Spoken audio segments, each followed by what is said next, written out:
अगर एक कोई नौजवान और अमीर बलाज भाई की मुहब्बत च किसी ने अगर कोई इस तरह का कोई अटैम्प्ट किया है तो एटलीस्ट अमीर फतेह भाई का, कैसर भाई का या अमीर मुसब भाई का इस सारे मामले ਨਾਲ कोई तल्लक नहीं होगा। बिस्मिल्लाहिर्रहमानिर्रहीम, अस्सलाम वालेकुम। मैं हूं जलील खान कुराची। आप देख रहे हैं मेरा यूट्यूब चैनल। जवेद भट्ट कत्ल केस के हवाले से कुछ अहम तरीन चीजें हमारे सामने आई हैं, वो आपके सामने रखनी है। अमीर मसहब को गिरफ्तार करने के लिए लाहौर पुलिस ने एक टीम बाकायदा तश्कील दे दी है और इसके अलावा तीफी भट्ट साहब को पाकिस्तान लाने के लिए भी लाहौर पुलिस ने बाकायदा एक मैकेनिज्म तय कर लिया है। अब तीफी भट्ट साहब को पाकिस्तान लाना और लाहौर पुलिस की जानिब से लाना, इसके ऊपर एक बड़ा सवाल निशान मौजूद है। लेकिन इससे पहले हम अमीर मसहब साहब के हवाले से गुफ्तगू कर लेते हैं। आपको गुज़श्ता वीडियो के अंदर मैंने ये बताया था कि लाहौर के मॉडल टाउन का जो ऑर्गेनाइज यूनिट का जो ऑफिस है, वहां पे इमरान किश्वर साहब जो डीआईजी साहब हैं वो थे, आफ्ताब फुल्लर साहब वहां पे मौजूद थे और इसके अलावा फैसल शरीफ साहब। इन तीनों लोगों ने, इन तीनों अफसरान ने शूटर अजहर और इलियास से जब तफ्तीश की तो उस तफ्तीश के दौरान, क्योंकि ये सब कुछ जो सोशल मीडिया के ऊपर, डिजिटल मीडिया के ऊपर या इलेक्ट्रॉनिक मीडिया के ऊपर चल रहा है, ये बेसिकली इमरान किश्वर साहब जो डीआईजी साहब है उन्होंने सब कुछ बताया है। यानी कि कोई जराए से नहीं चीजें चल रही कि शूटर ने ये बयान दिया, शूटर ने वो कहा। ये बिल्कुल मुस्तनद जराए से, यानी इमरान किश्वर साहब ही अपना खुद ये बता रहे हैं कि उन्होंने ये, उस मुल्जमान ने ये बयान दिया है। मतलब ये कि 161 का जो मुल्जमान का जो बयान है वो बिल्कुल दुरुस्त है, उसके ऊपर किसी किस्म का कोई प्रेशर नहीं था। बहरहाल किस किस्म का राब्ता हुआ, कितनी डील हुई, 15 करोड़ में डील हुई, ये हुआ वो हुआ, ये सारी चीजें गुज़श्ता वीडियोस के अंदर मैं आपके सामने रख चुका हूं।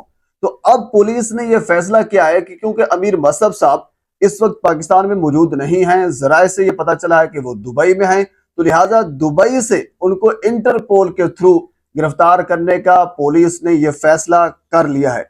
रेड वारंट उनके जारी किए जाएंगे और उसके बाद, क्योंकि दुबई के साथ हमारे जो सफाती ताल्लुकात इस किस्म के हैं और अगर माजी देखा जाए तो हमने बहुत से मुल्जमान जो हैं वो वहां से मंगवाए भी थे, वहां से लाए भी गए। तो ये यानी दुबई से अमीर फतेह को वहां से लाया जा सकता है। इससे पहले हो सकता है कि वो किसी और मुल्क में चले जाते हैं जिससे हमारे ताल्लुकात कुछ इस किस्म के हों, जिससे सफारती बुनियाद के ऊपर उनसे कोई इस किस्म का मुआहदा हमने ना तय कर रखा हो जिससे मुल्जमान को हम वापस ले जा सके, तो वो तो एक अलग मसला है। लेकिन अब तक पुलिस ने यह फैसला कर लिया है। अब मतलब यह है कि क्योंकि जब से ये रिपोर्ट मरियम नवाज तक पहुंची और इंतजामिया तक पहुंची, पूरे पाकिस्तान में जब ये खलबली मची कि ये दोनों खानदान, पुलिस इसमें खासी मुलव्वस है और ये सब कह लीजिए कि पिछले 30-40 साल से दोनों खानदानों की दुश्मनी चल रही है, पुलिस के आला अफसरान इसमें मुलव्वस हैं, ये दुश्मनी खत्म क्यों नहीं हो रही? जब लोगों ने ये सवालात करने शुरू किए, इसकी वजह से फिर पुलिस के ऊपर एक प्रेशर आया और एजेंसियों के ऊपर भी एक किस्म का एक प्रेशर आया और एजेंसियां इस काम में इन्वॉल्व भी हुई ताकि इन दोनों ग्रुपों को थोड़ा सा कूल डाउन किया जाए और उसके बाद फिर इस मसले का हल निकाला जाए। तो जब अमीर मसहब का नाम आया तो अब पुलिस ने ये कार्रवाई करने का फैसला भी किया है। तो इसी तरह दूसरी जानब यह भी बताया जा रहा है, क्योंकि अमीर मसहब को गिरफ्तार करना कोई आसान नहीं है। जिस तरह तीफी भट्ट साहब के एक स्ट्रॉन्ग रिलेशन है पुलिस के अंदर, स्ट्रॉन्ग सोर्सेज उनके मौजूद हैं। इवन के मैं गुज़श्ता वीडियो के अंदर आपको बता चुका हूं कि ये शूटर अजहर और इलियास जब पेशावर से, खैबर पख्तूनख्वा से इनको गिरफ्तार किया गया तो तीफी भट्ट साहब जो इस वक्त पाकिस्तान में मौजूद ही नहीं है, उन्होंने बाकायदा लीड किया पुलिस को और पुलिस को बताया। उस लीड को लेते हुए पुलिस वहां तक पहुंची और शूटर्स को गिरफ्तार किया और गिरफ्तार करने के बाद फिर बाकी सारी चीजें जो है वो मैनेज की गई हैं। वो बंदा वहां पे बैठकर, उनके इतने बड़े जरा है कि वो हर चीज को मैनेज कर सकता है, तो क्या पुलिस उनको गिरफ्तार कर सकती है? क्या पुलिस में इतनी ताकत जुरत है कि उनको वो पाकिस्तान के अंदर ला सकती है? तो इसी तरह जिस तरह तीफी भट्ट साहब के एक स्ट्रॉन्ग रिलेशन है, तो इसी तरह बाकी वो जो अमीर मसहब है या बलाज का जो खानदान है वो भी इंतहाई मजबूत तरीन खानदान है।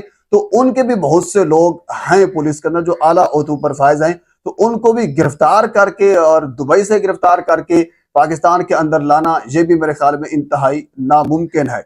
और इसके अलावा अमीर फतेह और कैसर भट्ट साहब के हवाले से, क्योंकि ये दोनों मुल्जमान उस एफआईआर में जो जवेद भट्ट साहब के बेटे हमजा ने करवाई थी उसके अंदर ये नामजद थे। तो इसके ऊपर भी जो डीआईजी साहब है इमरान किश्वर साहब, उन्होंने ये कहा है कि ये दोनों बंदे जो है ये शामिल तफ्तीश नहीं हुए।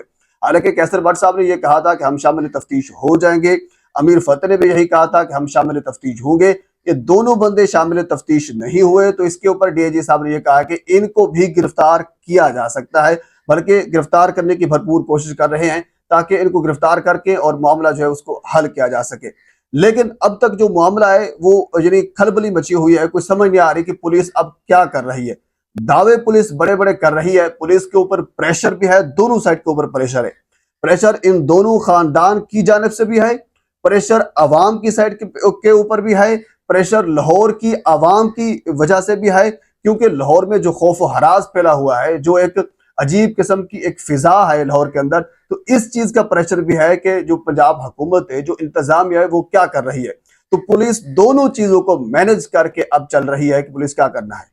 अच्छा, इसके अलावा मेरी गुज़श्ता वीडियोस के अंदर बहुत से लोगों ने यह कमेंट भी किया हुआ था कि ये जो जावेद भट्ट साहब को कत्ल करवाया गया, ये बेसिकली तीफी भट्ट साहब ने कत्ल करवाया है, क्योंकि इससे पहले बिच्छू पहलवान और कैसर भट्ट साहब तीफी भट्ट साहब के ऊपर ये इल्जाम भी लगा चुके हैं कि तीफी भट्ट साहब ने हम कुरान के ऊपर, उन्होंने ये कहा था कि हम हलफ देने के लिए तैयार हैं, कि तीफी भट्ट साहब ने हमने ये कहा था कि आप हमारे साथ सुलह कर लें, गोगी भट्ट को मैं मरवा सकता हूं। अब यानी इस बुनियाद के ऊपर या इन अल्फाज की बुनियाद के ऊपर यह कहा जा रहा है कि जो बंदा गोगी भट्ट साहब को मरवाने के लिए तैयार था, वो जावेद भट्ट साहब को भी मरवा सकता है सुलह की खातर।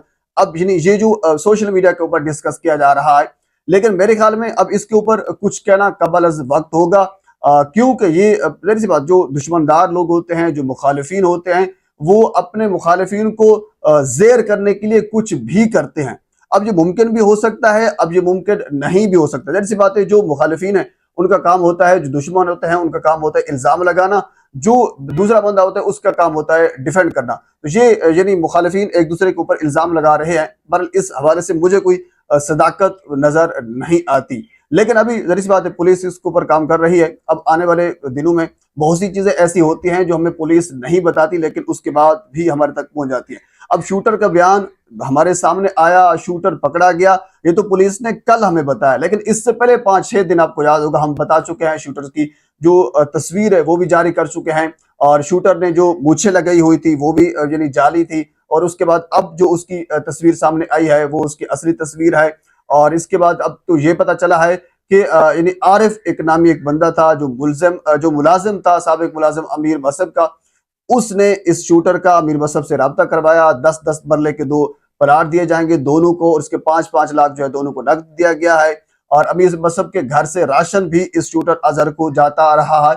अब ये जो कड़ियां हैं आपस में मिलाई जा रही हैं। अच्छा, इसके अलावा अब आपको एक चीज और भी बता दें, क्योंकि ये लोग भी डिस्कस कर रहे थे कि ये 161 का बयान है, पुलिस कस्टडी में होता है, इसकी कोई अहमियत नहीं होती वगैरह वगैरह।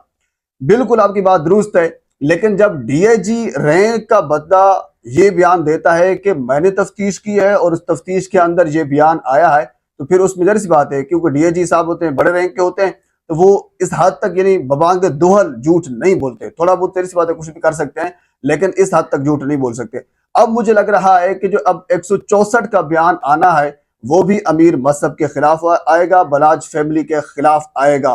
तो उसकी बुनियाद पर यानी तीफी भट्ट साहब जो हैं वो कानूनी हवाले से भी बलाज फैमिली के ऊपर हावी हो जाएंगे। वैसे अगर पुलिस के हवाले से अगर बात की जाए, अगर यानी इसका माजी भी देखा जाए, तो तीफी भट्ट खानदान जो है उसको कम नुकसान पहुंचा है बलाज खानदान को, बलाज खानदान के बंदे ज्यादा मरे हैं। तो अब हमें ये लग रहा है कि इस जावेद भट्ट साहब के कत्ल का जो आखिरी कत्ल है, इसको लेकर तीफी भट्ट साहब जो है वो कानूनी हवाले से भी इनके ऊपर भारी पड़ रहे हैं, क्योंकि जो हकायक हमारे सामने आ रहे हैं उनकी बुनियाद के ऊपर। पर इन चीजों के हवाले से मजीद हम रिसर्च कर रहे हैं, मजीद कुछ डेटा इकट्ठा कर रहे हैं, जो कुछ हमारे तक पहुंचता है हम बर वक्त आप तक पहुंचाने की कोशिश करेंगे। एक मरतबा आपसे गुजारिश है, मेरे चैनल को सब्सक्राइब कर दें ताकि आने वाले हर इंफॉर्मेटिव वीडियो आप तक पहुंच सके। अल्लाह हाफिज।